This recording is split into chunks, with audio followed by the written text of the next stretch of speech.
Welcome back, fellas, to another day in the NBA. It is May 5th today, Monday.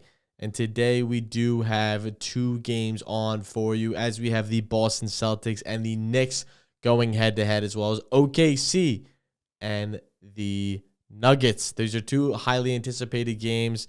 I think more so the Nuggets series than anything else. Obviously, Russ versus OKC. I think OKC is going to be able to get business done here as well as Boston is. Pretty comfortably in both these series, but again, there's some pretty good narratives here. New York and Boston always have a deep run, as well as OKC and the Russ narrative around that as well. So, with that being said, let's hop straight into the plays for these games. Starting with the Boston and Knicks game, I have Boston to win by -8.5. I know on the graphic, obviously, as you see, you have Boston 9. Those are like the main lines, but I was able to get Boston at 8.5 at -115. As well as I was able to get OKC at -125 for 8.5 for both those teams. So when you see those, that is why. Jason Tatum under 9.5 rebounds is a play I really like. Tatum obviously has hit under this line a lot this season. 38% of his games where he's played 38-plus minutes a night, which he's definitely going to see over 38 minutes tonight, unless it's an absolute blowout, which then I even like this line more.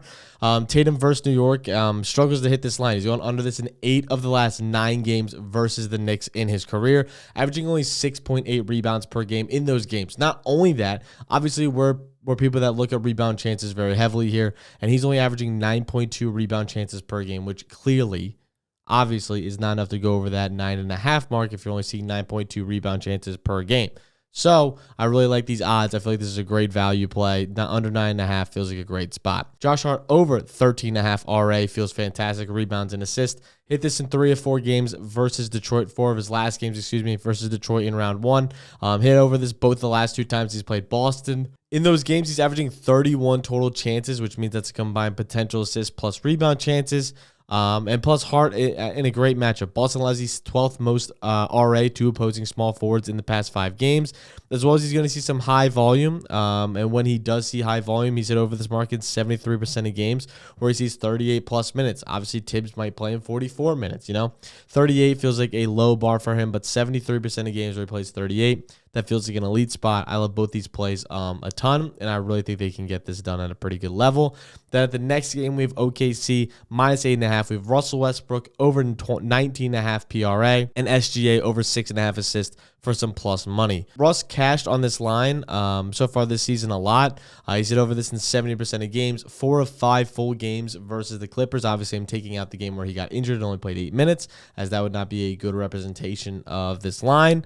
Then Russ also is averaging anywhere from 23 to 35 minutes a night, so I put that range in my research, and in games where he sees those sort of minutes, he's hit this in 80% of games and all 3 games versus OKC this season. So a very, very, very high hit rate. Russ in the playoffs so far is averaging 13.3 field goal attempts per game, 7 potential assists, and 10.5 rebound chances per game. That is more than enough chances to hit over this line and enough shooting volume to hit over this line. As long as he doesn't shoot like 20%, this should be a no-brainer. And Lou Dort is not going to be on Russell Westbrook. This is going to be an Alex Caruso, Russell Westbrook going back and forth. I think it's going to be super chippy. I think it's going to be exciting. I think Russ is going to get emotional, and I think he's going to try to score a lot like Russ does in those high-octane games.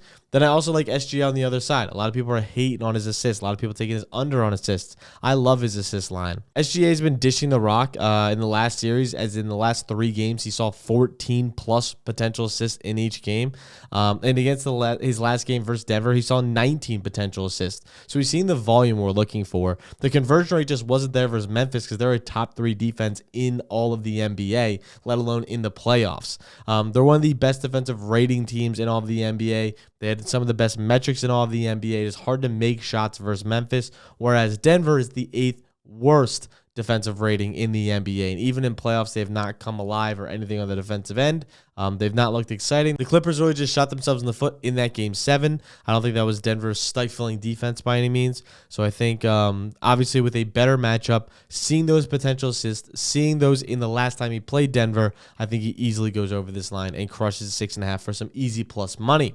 Those are the 6 plays I have for today. Make sure to like, make sure to subscribe, also the fun shit down below. Is this the best and fastest way to get your NBA plays? Make sure to leave a like. It's the best way to support the channel and let me know that you are enjoying these quick, right to the point NBA picks for you guys. We're also going to be live doing MLB picks, so if you missed that, make sure to tune in. You can watch that back if you need. Also, all of the plays will be in Discord, so make sure if you're not in there, it's absolutely free to join. And I post all of my plays in there and all my recaps, so make sure to look out for that. Outside of that, I'll catch you guys next time. Peace.